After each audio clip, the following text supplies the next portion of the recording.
Hi, welcome to A Chief's Wife's Hearts of Fire. I'm the Chief's wife and I'm here with my current Frilly and Funky Challenge entry. This one is called Back to Nature, and so I'll call my book Pick Your Beach, because it's all about being on the beach and the ocean and the treasures that you'll find there. Now, you'll find most of this is out of Tim Holtz Memoranda Stash, which is the newest paper that he has. But I'm going to talk to you for a moment about paper, and that is with plain old cardstock bought anywhere you please, out of a book or out of single papers or a bunch of single papers. Now, the one reason why Tim Holtz's papers cost a little bit more, and this is the subject, is that while you're getting a lot of good, what looks like thick cardstock in some nice colors there, I have tried to put together the basis of this book from this plain cardstock and then cover it with Tim Holtz's paper. But the problem with that cheaper paper is it does peel. So you're going to have some problems with it peeling on the inside when you try to open it back up with something and you've already got adhesive tape onto it. So it is a bit of a challenge there. Now, it did all right for this book, but if I were you, I'm going to stick with the back sides of Tim Holtz's cardboards, which back sides you can get some really thick, sturdy cardboard, and if you're going to cover this up, it works really well anyway. Now, one thing about his papers that I really, really love, and I'm going to show you the difference here, is that they all come double-sided. And I have very rarely had them come apart when I take them back apart after adhering them with double-sided tape. Usually the tape peels right off, and yet at the same time it sticks really well. So throughout this project, I noticed that the difference of using the cheaper cardstock and using Tim Holtz's cardstock is a big, huge difference. So that makes a difference when it comes to price also. Now, his core stocks are really nice ones to use as far as stash, and you can see I've been cutting it all up in between there, and it's got some double-sided in there, only the double side of it is a different color. So in several instances, like in this piece here, I would adhere another color onto the back of that when I use something that I want to be double-sided. And it doesn't take up as much room as you think. But when I started this, I made it out of my own measurements, inspired by someone else, and you'll recognize who you are, who came up with a nested book. So I started with a 1/2 inch here. If I was going to go back and change that, I'd probably make it 1 inch, because you can see my book journal turned out to be pretty thick. But I am pleased with it. I'm very happy with the way that it turned out, with being able to use the smaller squares of the stash paper. And I'll show you that. If you aren't aware of Tim's paper, it comes in different sizes.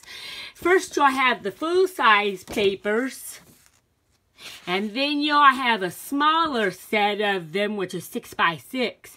And then you'll go into little different pieces that you can cut up, such as lines, or look like wallet cards, basically.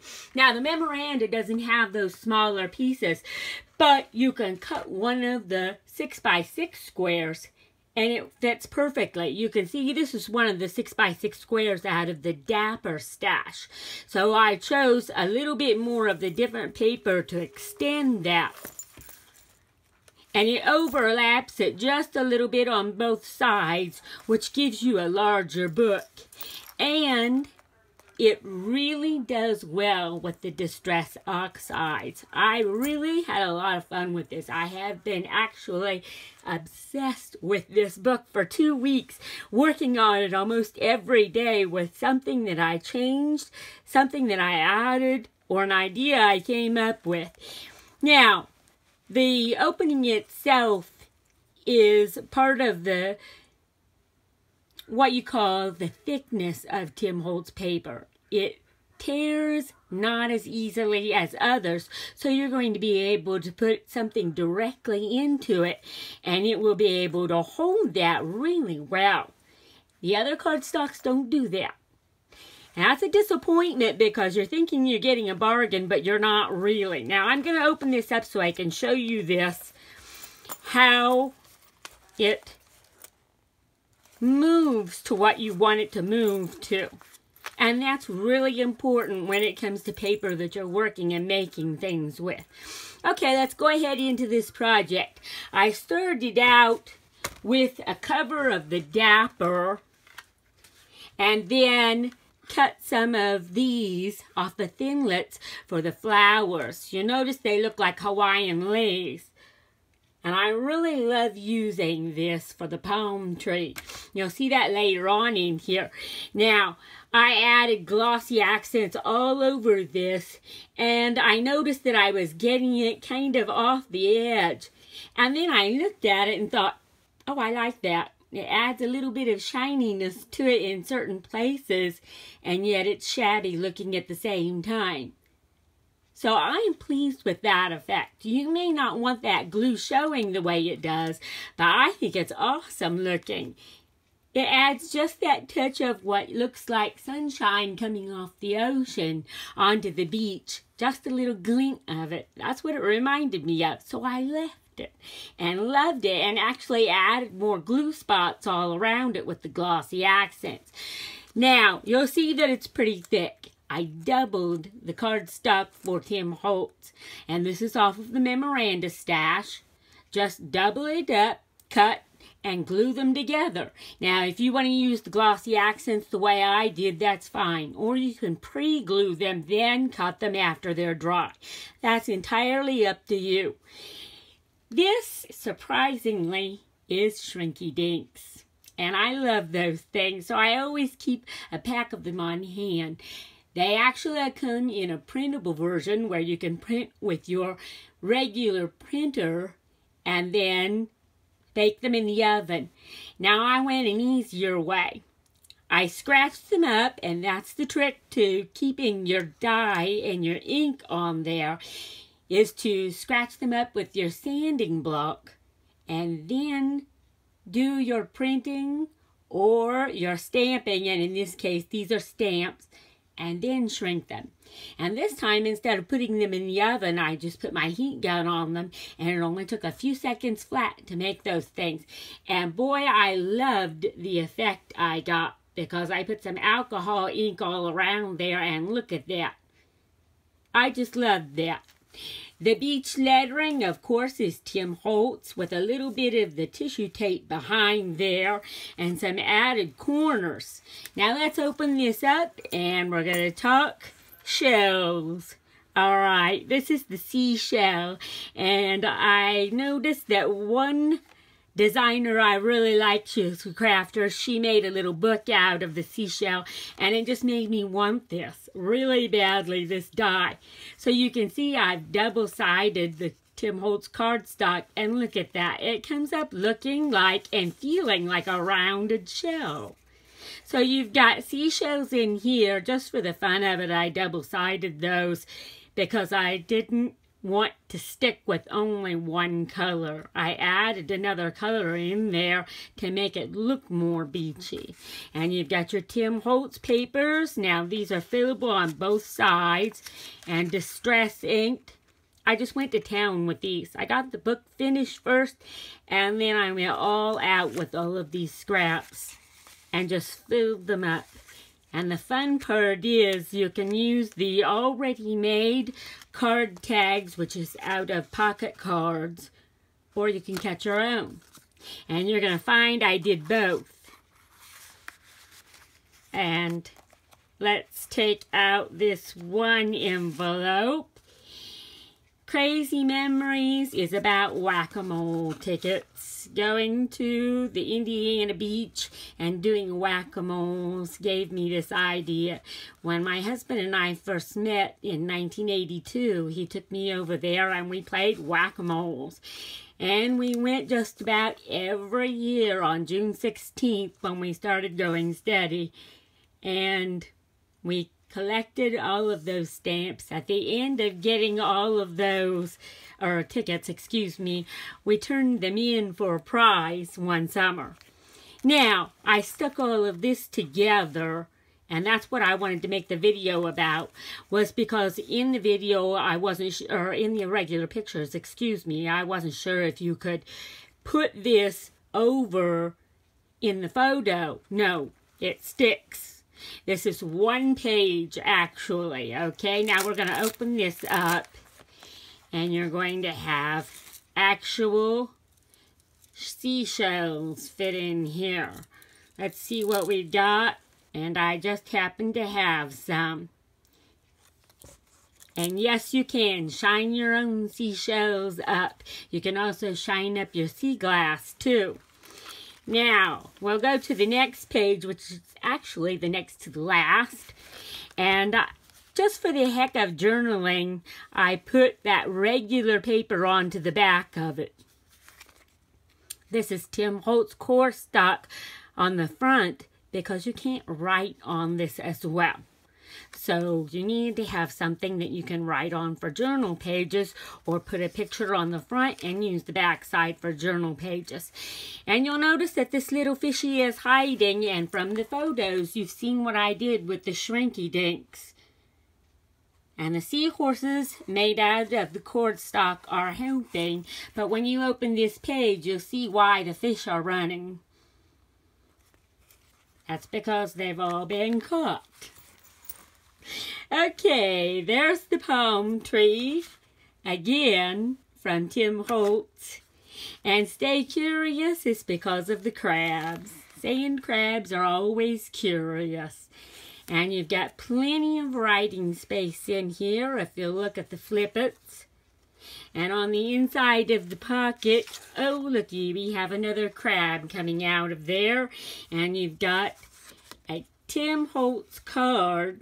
This is one of the occasion cards. I need to go back to that for just a second while I'm thinking about it. Because out of Tim Holtz dolls, I could not find the paper doll I wanted. And this is where Candy Cowl comes in. She took one of the dolls and cut the hand up and stuck things into the hand. And thank you, Candy. That was a great idea. I wanted the dolls in this book, but I couldn't find a beachy doll.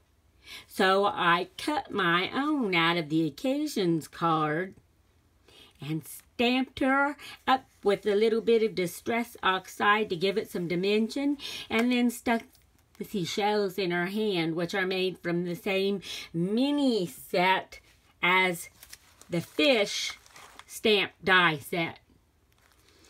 Okay, now that one's not Tim Holtz, that's just a regular one. Okay, now let's close this up and we'll go back over here. You've got the other side of postal card, and that again is all memoranda stash. Now this one was out of a different stash, just a piece of paper that I came up with that was left over from another book, and it works the same as Tim Holtz, so I thought, okay, it'll work. You've got plenty of places to add all of your journaling on this. And then we get to the last page, and here's the biggest surprise and my favorite page of all. Not only are we using that ticket holder, but we're also using another of his Thinlit dies, and that is a huge favorite of mine. I've got the book plates die, which gives me the main tag, the largest tag, but I just had to go and get these because I can make several different sets, and the nice part is you can cut them shorter. Just use the same tag and use your cutter or scissors to straight over as short as you want it to fit. And all of this is out of Memoranda Stash again. Now, here's your surprise. You've got all your tickets for journaling and adding photos. And you can add some extra photos or journaling here too. But open this up and choose your world beach there. All the beaches around the world. I went so far as to put some of my favorite ones marked in an X. Some of the ones that we've been to and just a favorite memory. There's more than that, I'm sure. I just couldn't remember at the time what was my favorite, except those stood out. So you have plenty of space for all of this. And that's it. The pick your beach is a double pun there. It means to choose your beach and also pick it up with the treasures that you find. One man's junk is another man's treasures or crafters. And in this case, you've come up with a bunch of things that I put on the end of this. Not only something to write with, but a pigeon feather. And I'm using it as a seagull feather. And we come up again with the Hawaiian flower. And remember those puka shells back in the 70s? That's part of my treasure. I happened to find these shells where you can find the bracelet beads. And I just thought, okay, that's perfect. That was years ago. I'm still using the package of them. And there's an old retired Tim Holtz bauble and one of his word keys. This, of course, is the Tim Holtz ribbon, and I love using that. I need to get my stash refilled on some of his stuff.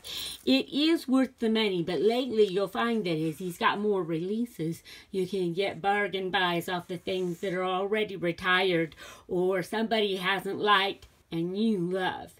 There you go. That's the project for this frilly and funky challenge. I hope you'll join us next time. Thanks a lot. Bye-bye.